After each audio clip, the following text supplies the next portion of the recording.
साथ चिरंजीवी आज भी हमारे बीच है। आज इस वीडियो में आपको जो सारे नाम सुने सुने से लगेंगे। आज से कई सदियां पूर्व इस धरती पर ऐसे लोगों अवतरित हो चुके हैं जो आज भी हमारे बीच मौजूद है। यह लोग कहाँ हैं ये एक रहस्य है, लेकिन ये लोग हैं ये एक सच्चाई है। लेकिन सवाल है कि ये लोग कौन है और इन लोगों ने ऐसा क्या कर दिया जो इतनी सदियों से ये लोग जीते आ रहे हैं, हमारे बीच में है और हमें पता भी नहीं लगता। इसलिए यदि आप अमरता को एक असाधारण के रूप में पसंद करते हैं तो हम बात करेंगे ऐसे महापुरुषों के बारे में जिन्होंने सचमुच भगवान से या देवता उसे वरदान पाया है अमर होने का, चिरंजीवी होने का। सबसे पहले जिन्हें चिरंजीवी का वरदान मिला था वह थे परशुराम जी। भगवान विष्णु जी के छठे अवतार माने गए हैं। परशुराम जी का जन्म सतयुग में हुआ था, इसीलिए वे सबसे पहले चिरंजीवी है। भगवान विष्णु के इस अवतार को सबसे विनाशकारी अवतारों में से एक भी माना जाता है। परशुराम को एक अत्यंत कुशल योद्धा माना जाता है। उसके साथ साथ सारे अस्त्र शस्त्र और दिव्य हथियारों के स्वामी भी माने जाते हैं। इतना ही नहीं, उन्हें वन मैन आर्मी के नाम से भी जाना जाता है। उनका जन्म एक ब्राह्मण परिवार में हुआ था और ऐसा माना जाता है कि उनका जन्म दुनिया से सभी बुराइयों को दूर करने के लिए हुआ था। लेकिन ऐसा माना जाता है कि परशुराम अमर है और आज भी हमारी धरती पे मौजूद है। लेकिन क्योंकि कल्कि पुराण के अनुसार कलियुग का अंत होने वाला होगा, तब विष्णु जी अपने आखिरी अवतार में कल्कि अवतार में प्रकट होंगे और तब परशुराम जी एक मार्शल गुरु के रूप में फिर से उभरेंगे और एक मार्शल गुरु के रूप में वह कल्कि अवतार को अस्त्र शस्त्र और दिव्य हथियारों का उपयोग करने तरीके के बारे में मार्गदर्शन देंगे, जिसके चलते दुनिया की सारी बुराई खत्म हो जाएगी। चिरंजीवी की बात आती है तो हमारे मन में सबसे पहला नाम अश्वत्थामा का आता है। चलिए बताते हैं अश्वत्थामा की पूरी कहानी। अश्वत्थामा के लिए महाभारत की अगर बात हो और अश्वत्थामा का जिक्र ना हो, ऐसा हो नहीं सकता। गुरुद्रोण के बेटे अश्वत्थामा एक चिरंजीवी होने के साथ साथ 11 रुद्रों के अवतारों में से एक थे। गुरुद्रोण एक बेटा चाहते थे और इसीलिए वो तपस्या कर रहे थे, जिसके चलते शिवजी ने खुश होकर गुरुद्रोण को वरदान के तौर पे एक बेटा दे दिया और उस बेटे को चिरंजीवी अमर होने का वरदान दे दिया। और सिर्फ इतना ही नहीं, इस बच्चे के माथे पर एक ऐसा मणि था जिसे पहनने वाले की मनुष्य से नीचे किसी भी जीवित प्राणी का भय नहीं रहता था और वह हथियारों, भूख और बीमारियों से भी सुरक्षित रहता था। लेकिन फिर जब अश्वत्थामा बड़े हो गए, उसकी दुर्योधन से दोस्ती हो गई और इसी दोस्ती और सत्ता की भूख के कारण उन्होंने महाभारत के युद्ध में कौरवों का पक्ष लिया और उसके बाद क्या हुआ ये हम सब जानते हैं। अपने इमोशंस में बहे के अश्वत्थामा ने कुरुक्षेत्र युद्ध में इतनी गलतियां कर दी कि कृष्ण भगवान उन्हें दंडित करने के लिए उनसे उनका माथे का मणि छीन लिया और उन्हें ये श्राप दे दिया कि उसका निशान कभी नहीं जाएगा। उनका सारा शरीर कुष्ठ रोग का शिकार हो जाएगी और उसमें मवाद तथा फोड़े भी पड़ जाएंगे। कृष्ण भगवान ने ये भी कहा कि अश्वत्थामा अपनी पूरी जिंदगी रोगी बनके जिएंगे और कोई उनकी मदद के लिए नहीं आएगा। कोई उन्हें भोजन या आश्रय नहीं देगा, क्योंकि जो कोई भी उसके पास आएगा वह उससे घृणा करेगा। लेकिन सबसे हैरान करने वाली बात तो यह है कि कुछ साल पहले एक थियोरी सामने आई थी जिसमें मध्य प्रदेश के डॉक्टर ने ये क्लेम किया है कि उन्होंने अश्वत्थामा को देखा है। उस डॉक्टर ने ये कहा कि कुछ साल पहले उनके पास एक मरीज आया था जिसके माथे पर एक असामान्य घाव था। उन्होंने यह भी बताया कि इतने सारे इलाज और दवाइयों के बाद भी वो जख्म भर नहीं रहा था। तो एक दिन चेकअप करते करते डॉक्टर ने उस मरीज को मजाक मजाक में पूछ लिया कि आपके माथे का घाव भर नहीं रहा, क्या आप अश्वत्थामा तो नहीं है? और बस उसके बाद जो हुआ वो बहुत चौंकाने वाला था। डॉक्टर ये दावा करते हैं कि जैसे ही उसने उससे पूछा वह व्यक्ति वहां से गायब हो गया। इतना ही नहीं, उसको पूरे स्टाफ में से किसी ने बाहर जाते हुए नहीं देखा था। एक और बात भी हमारे साहित्य में मिलती है। कहा जाता है कि पृथ्वीराज चौहान को अश्वत्थामा मिले थे और उन्होंने पृथ्वीराज चौहान को शब्द भेदी बाण चलाना सिखाया था। और सिर्फ ये दो थियरी नहीं है, अश्वत्थामा को लेके कई सारी थियरी मौजूद है। लेकिन आप मुझे बताइए, आपको क्या लगता है? महाबली हनुमान जी। दोस्तों, हनुमान जी रामायण के सबसे बड़े वीर हैं। हनुमान जी श्री राम के सच्चे भक्त थे और वह हमेशा उनके साथ रहते थे। जब रावण सीता का हरण करके लंका ले गए थे, उस वक्त श्री राम काफी चिंतित थे, काफी दुखी थे, क्योंकि लंका बहुत दूर था और वहां तक का जो फासला था वो काफी कठिन था। लेकिन क्योंकि हनुमान जी उड़ सकते थे, उन्होंने इस लंबे फासले को तय किया और रावण के महल के अंदर अशोक वाटिका में सीता माता को ढूंढ निकाला। अब इसके बाद कई सारी थियरीज है जो यह बताती है कि हनुमान जी को अमरता कैसे मिली। कुछ धर्मग्रंथों के अनुसार यह माना जाता है कि जैसे ही हनुमान ने सीता माता को खोज लिया और उन्हें बताया कि वो भगवान राम के दूत है, उनके साथी है, तो तब सीता ने खुशी और कृतज्ञता से उन्हें अमरता का वरदान दे दिया। इसके अलावा जब रामायण के सारे पात्रों को मोक्ष प्राप्त हुई थी, तो उस समय हनुमान जी ने देवों से यह रिक्वेस्ट की थी कि उन्हें इस धरती पे तब तक रहने दिया जाए जब तक इस धरती पे राम जी का नाम लिया जा रहा है। इसीलिए आज भी कोई सच्चा भक्त राम जी का नाम लेता है तो हनुमान जी वही पाए जाते हैं। वास्तव में यह भी कहा जाता है कि जब भी इस धरती पे राम कथा होती है तो उस समय हनुमान जी सबसे पहले आने वाले और सबसे आखिर में जाने वाले भगवान होते हैं।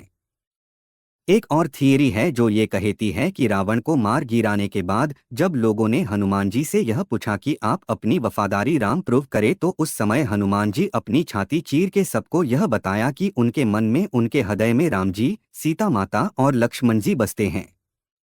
इसके बाद हनुमान जी का यह प्यार देख के, यह निष्ठा देखकर श्री राम ने उन्हें अमरता का वरदान दिया था। एक और चिरंजीवी है महर्षि वेदव्यास जी, जो द्वापर युग में हुए, जिन्होंने महाभारत के ग्रंथ की रचना की है। वैसे तो हम हर साल गुरु पूर्णिमा मनाते हैं, लेकिन क्या आप लोग जानते हैं कि गुरु पूर्णिमा महर्षि वेदव्यास की जयंती है। महाभारत के लेखक पराशर और सत्यवती के पुत्र महर्षि वेदव्यास बुद्धिमता, बुद्धि और दूरदर्शिता का प्रतिनिधित्व करते हैं। और यदि आप वेदव्यास इस शब्द को संस्कृत में ट्रांसलेट करते हैं तो इसका अर्थ है वेदों का वर्गीकरण करने वाले। वेदव्यास जी को विष्णु जी के कई अवतारों में से एक माना जाता है। विष्णु पुराण में ऐसा कहा गया है कि वेद व्यास एक ऐसा टाइटल है जो हर युग में विष्णु अवतार में आए हुए वेद संकलनकर्ता को दी जाती है। आज तक इस धरती पे 28 वेदव्यास ने जन्म लिया है और महर्षि वेदव्यास 24वें हैं। ऐसा माना जाता है कि वेदव्यास ने 3 युगों का अनुभव किया है। जब त्रेतायुग समाप्त हो रहा था उसी समय उनका जन्म हुआ। उसके बाद पूरा द्वापर युग उन्होंने देखा और उसके बाद कलयुग के कुछ शुरुआती दिन भी देखे। इसके बाद वेदव्यास जी का क्या हुआ ये किसी को नहीं पता। कई लोगों का यह मानना है कि उनकी कभी मृत्यु नहीं हुई, वे अमर ही रहे। कई लोगों का यह भी कहना है कि दुनिया में जो बुरी चीजें हैं, हिंसा है, उसे देखने के बाद वेदव्यास भारत के उत्तरी भाग के किसी छोटे से गांव में रहने चले गए। वह आज भी वही कही या हमारे बीच है। 7 चिरंजीवी में विभीषण को भी माना गया है। जी हाँ, रावण के भाई विभीषण की बात है। रामायण के 2 प्रसिद्ध भाइयों के बारे में तो आप जानते हैं।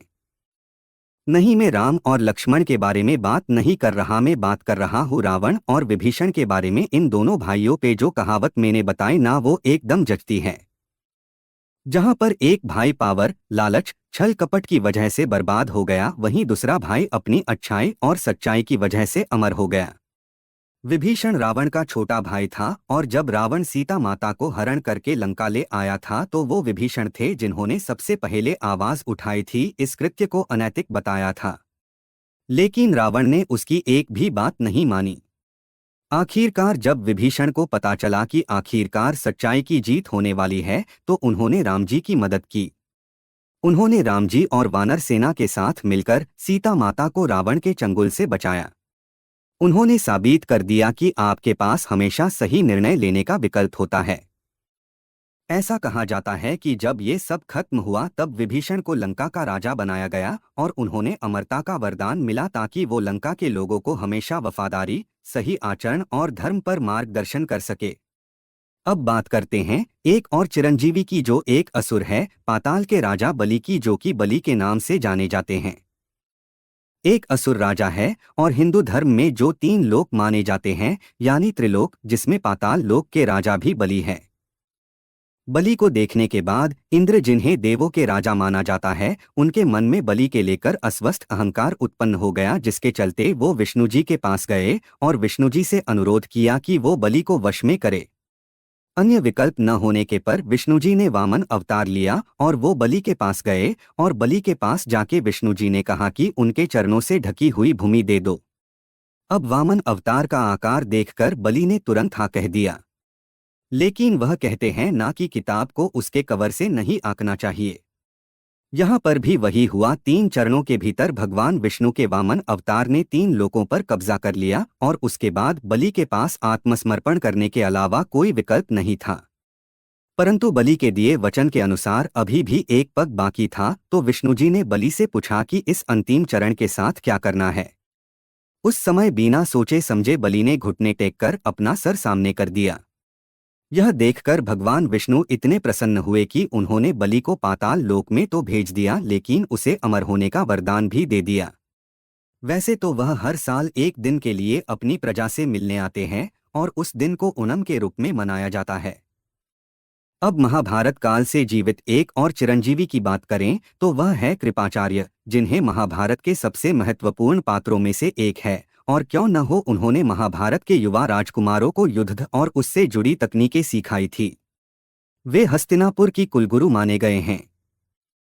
अगर मैं कृपाचार्य के बारे में कुछ पृष्ठभूमि बताऊं तो आप यह जानकर चौंक जाओगे कि उनका जन्म मानव गर्भ से नहीं हुआ था। दरअसल उनका जन्म हुआ था उनके पिता शरद्वान के जमीन पर गिरे हुए वीर्य से, जिसने उन्हें पूरे महाभारत में एक विशेष पात्र बना दिया। मतलब ऐसी बात नहीं है कि महाभारत में कोई अन्य पात्र नहीं है जो असाधारण तरीके से पैदा हुआ हो और मानव गर्भ से नहीं। लेकिन ऐसी क्या बात है जो कृपाचार्य को खास बनाती है? खैर, यह उनके रवैये के कारण है। वे किसी भी प्रकार के पक्षपात को पसंद या बढ़ावा नहीं देते थे।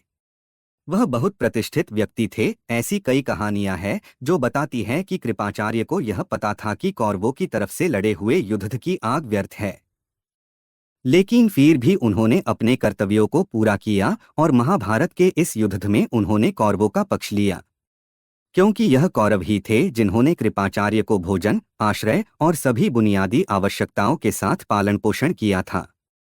तो प्रश्न यह है कि कृपाचार्य को अमरत्व कैसे प्राप्त हुआ? एक थियरी हमें यह बताती है कि कृपाचार्य के निष्पक्ष रवैये को देखकर भगवान कृष्ण ने उन्हें अमरता का वरदान दिया था। दोस्तों, यह थे हमारे प्राचीन काल के सप्त चिरंजीवी। यह सभी पात्र जो अपनी अच्छाई या बुराई के कारण अमर हो गए, जो आज भी हमारे बीच हो सकते हैं, किंतु हम उन्हें पहचान सके इतने काबिल नहीं हुए हैं। अगर वे चाहे तो हमें दर्शन दे सकते हैं, किंतु हम किसी तरह से प्रयास करके उन्हें मिल नहीं सकते। भारत के कई महान पुरुषों को उनके दर्शन हुए हैं और भविष्य में हो भी सकते हैं। भारत का धर्म और भारत की भूमि कई रहस्य से भरी पड़ी है आज भी, जिन्हें समझना किसी के बस की बात नहीं है। ऐसी ही रोचक जानकारी जानने के लिए हमारे चैनल को सब्सक्राइब कीजिए। हमारे साथ जुड़ने के लिए आपका बहुत बहुत धन्यवाद।